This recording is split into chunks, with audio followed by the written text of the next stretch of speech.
In It Together SC and the Diabetes Action Council of South Carolina present Wellness Wednesday every Wednesday on Coping with Trey Taylor. Coping.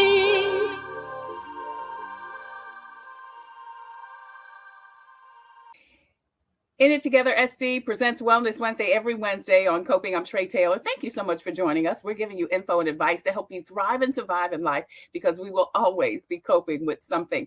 Today, we're coping with water. It's Drinking Water Week, and Michele Brown joins us. She is with DHEC's Oral Health Department. Hey, Michele, thank you so much for joining us today. Oh, of course. Thank you so much for having me. I'm super excited to be here. I am too. We're going to have a great conversation about how important water is for you and for me. Michele's got some personal experiences, and of course I do too. So we're going to get back with Michele in just a minute. That's next. But first, hey, don't forget to check the bottom of the screen throughout the show. Scrolling, you will see information on COVID, tests, vaccines, community events, also job listings and financial resources also, including scholarships, help with your rent, mortgage, bills, and so much more. We are streaming on Facebook, Instagram, YouTube, on the Tailor-Made production pages, and also on the In It Together SC pages. So please post and share so we can get the message to the masses, because today we are coping with water. It is Water Drinking Week. Yes, there is such a thing. Right. Michele Brown joins us. She is program coordinator and a pediatric public health dental hygienist at SCDHEC's Oral Health Division. Michele, thank you again so much for joining us today. I appreciate you having this important conversation about something that I think we kind of take for granted, but it's so important, and it's water. Water, something as simple as water, we take for granted over here in the United States for sure. So yes, I'm happy to celebrate it, the Water Drinking Week, and I think it's something that we need to spread the word about how lucky we are to have what we have, and just to have conversations around just how easily accessible water is over here, and to discuss how we have water already clean, a cleaning system for it. And so I think it's something worth recognizing our achievements over here for sure.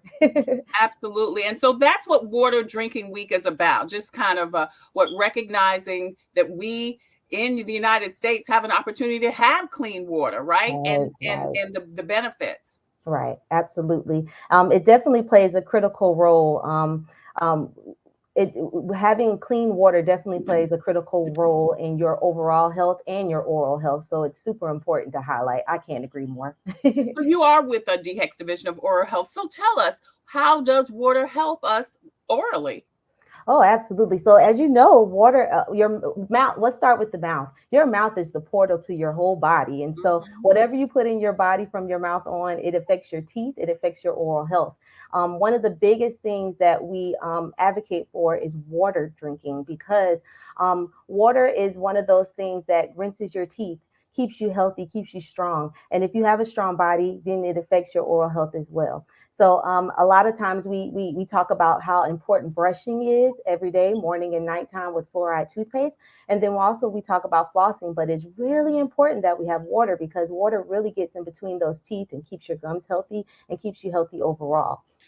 Why is it that water does that and not other liquids? Because the thought would be, well, I'm drinking whatever, Kool-Aid or lemonade or beer and wine for that matter.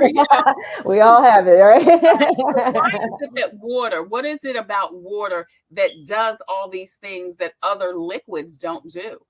Oh, great question. So usually when I'm educating parents about oral health, I always mention that water is just one of those things that doesn't have any additives in it.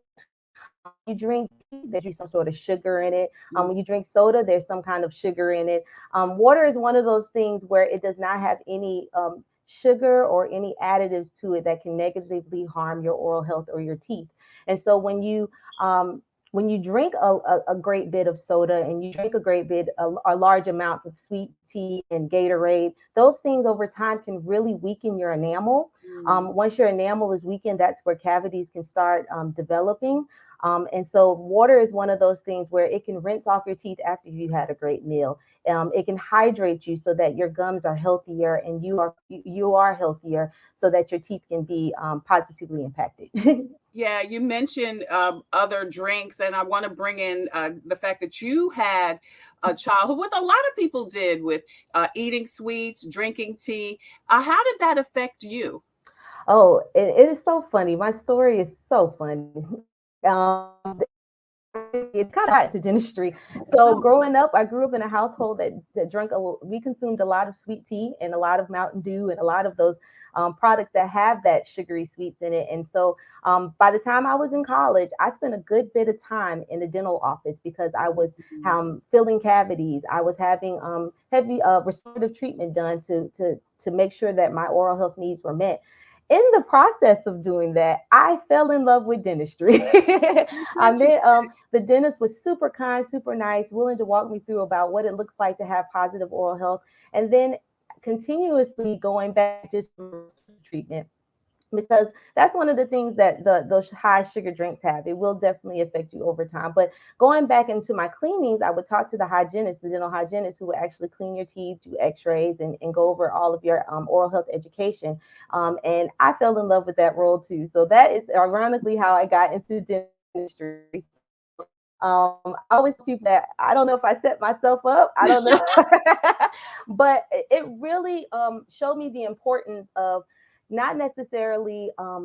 It showed me the importance of just not knowing and how important it is for you to have toothbrush and floss, but just know how important it is to drink more water, how important it is to make sure you brush 2 times a day. And something as simple as that is something that everybody can have. Everyone could be equipped with positive oral health. So that's how I jumped into it. That's so interesting because most people's experience with dentists make them not want to deal with the dentist. It was the opposite for you. Very strange. I'm telling you, Trey, it was very strange, That's interesting, but but I'm very that's thankful great. for the journey. That's great. Michele Brown joins us. She's program coordinator, pediatric public health dental hygienist at South Carolina DHEC Division of Oral Health. We're talking about water today. It's drinking and we are coping with water. Now, you mentioned about all of the great benefits that it has to our body. How much water should we drink? First, as kids, as teens, adults, and then during our senior years. Oh, well, I think that's a great question too, because I think we should drink water as much as possible. A lot of times, I recommend with parents and when I do have patients that you drink as much water as you can in between meals. You making sure that again you're taking that opportunity to rinse your teeth off from all the things that you consume today. Because I mean, let's be real. I love sweet tea still, believe it or not, but I have to constantly tell myself, water is important and it's important for my overall health, but it's also important for my oral health. And so, a lot of times that we just recommend just drinking water in between meals. A lot when you do, if you do have to have a soda or sweet tea or Gatorade, it'll break it up easily when you are consuming your meal. But water as often as you can. I don't think you can get too much water in Oh, you, really? but as far as I know, if you are thirsty, water should be a main choice of beverage. So tell us, how do we get our kids to drink water? I have a little tip about this, but you tell me what you think. Well, anything that you can offer, I'm pretty sure everyone can benefit from. So I have two little ones as well, and I have a 6-year-old and a 5-year-old, and the big thing is wanted them to not have the experience that I had. Right. So again, those beverages that I had growing up, tea and Mountain Dew, was a big thing in my household, and I wanted them to have the opportunity to have water, but not only have it, but enjoy it, and let that be the choice that they have. If you do have little ones, I say, let that be the primary beverage that you have. Um, you can always, for as far as adults go, you can definitely wean yourself slowly into drinking more water. I've had friends that slowly use like a lemonade, something that they can put into the water and then slowly Right. start drinking more and more of it. I think we've infused water is a big thing right now, and so Yeah. having that can help you drink more water as well. So let's talk. I want to go back to the kids in a minute, but I want to ask about infused water because you mentioned it. So infusing your water, putting cucumbers or lemons or strawberries or whatever in it, that doesn't dilute the health benefits of water, or does it? No, it's just an additive to it. Again, anything that's not just strictly water does have some form of sugar in it. But having fruits and vegetables in water, usually it's like a 30-minute prep time. You can cut whatever you would like, and then it sits for maybe, I think, up to 3 hours, because I have a really good friend that really enjoys her infused water. But it does not take away any benefits. If anything, it's actually adding some benefits, because some of the nutrients from the fruits and vegetables are probably being consumed as well. Right. You know what I do? I also, but I'm a water drinker. Oh, So that's I'm probably awesome. not. Yeah. But No, I'm a big tea drinker. And again, I'm talking about hot tea. But yeah. I just will put my tea bags, which is either mint or turmeric and ginger or something like that. I'll just put the tea bag in the water. I won't put any kind of sugar or honey or anything. Okay. Yeah, and I'll just drink it that way. So, but again, I know I'm a little different as far as No, but that, and that has its benefits in itself. It's really when you add all the extra things to it. So, the biggest thing when it comes to black coffee and tea like that is like staining, not so much yeah. that. But other than that, if you're just drinking it the way that you've described, that's actually pretty okay. So back to the kids. I Mhm. have now a 4 and 7-year-old, but I got the kids when they were 1 and 3. Okay. So I started because again, I think it's so much about again what you introduce the kids to, which is what you Mhm. said, Right. and what you do yourself, what they see you do. You know, the old saying, um, that children mimic what they see is so Mhm. true. Because I introduced those babies to water at 1 and 3, Yeah. and water still is their primary go-to, and Right. they know now that Mhm. that's what they drink. We Right. drink water for even at breakfast time, and it's so Mhm. interesting.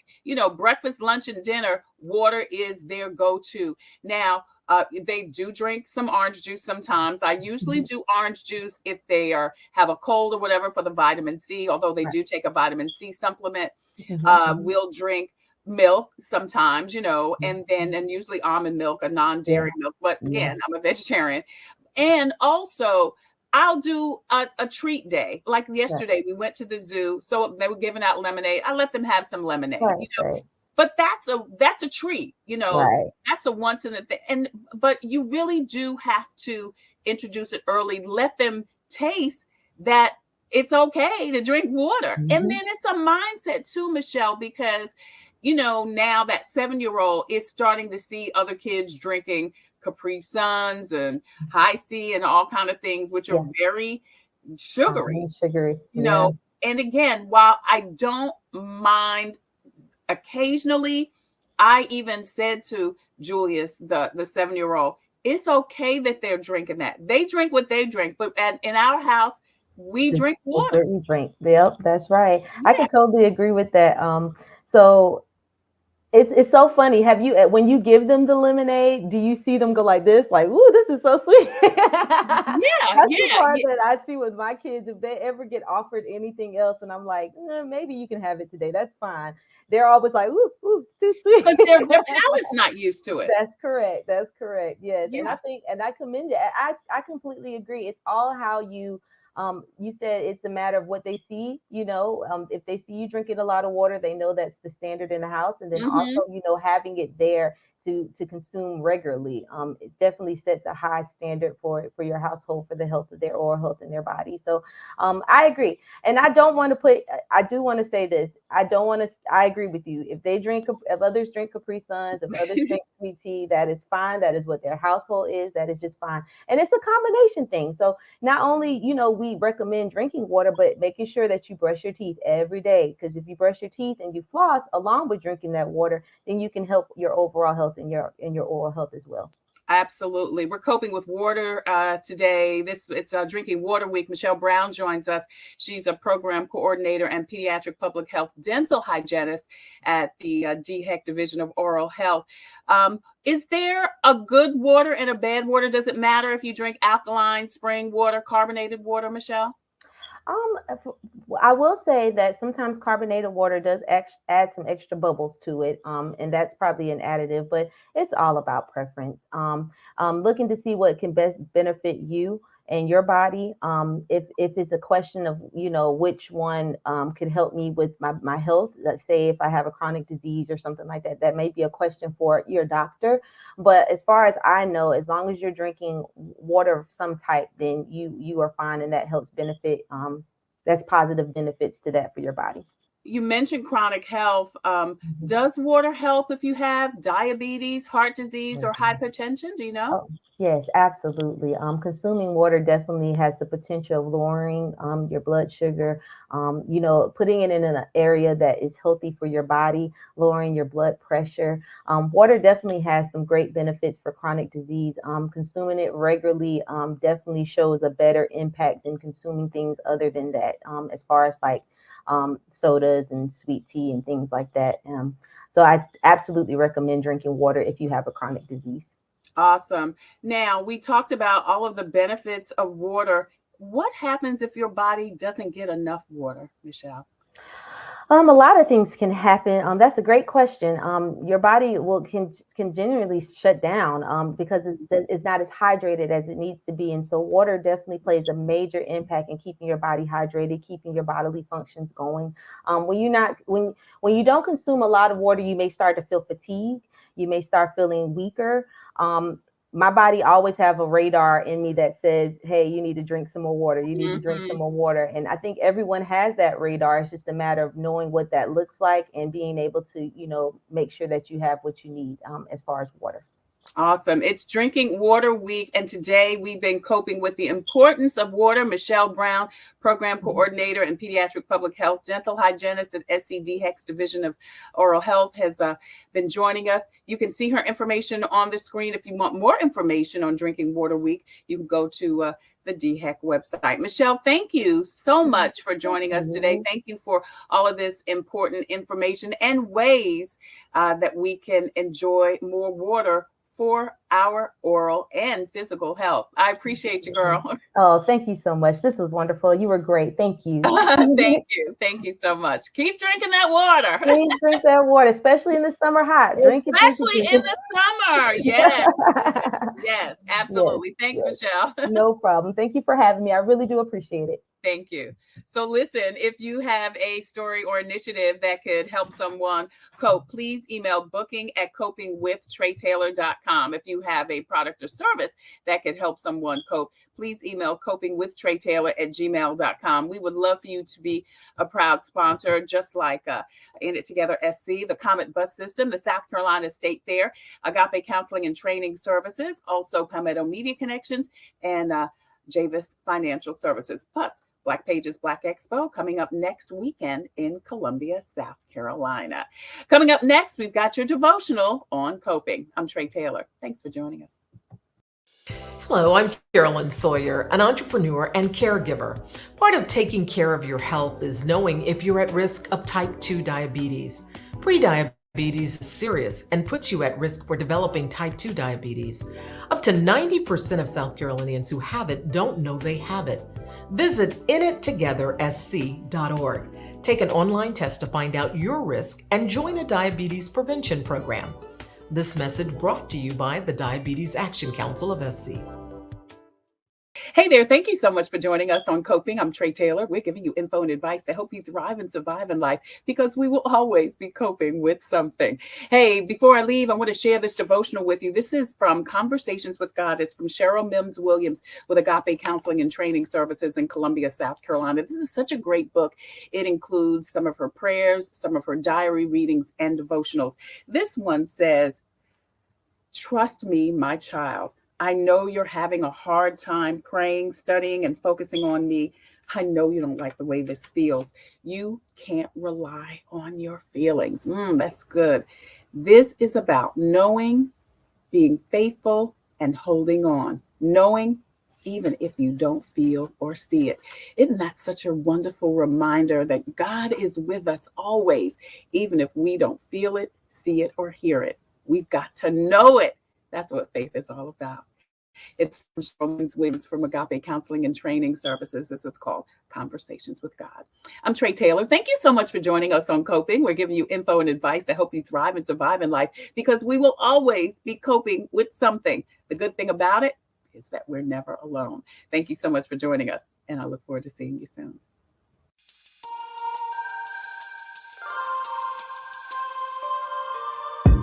Coping, find peace of mind to survive through whatever.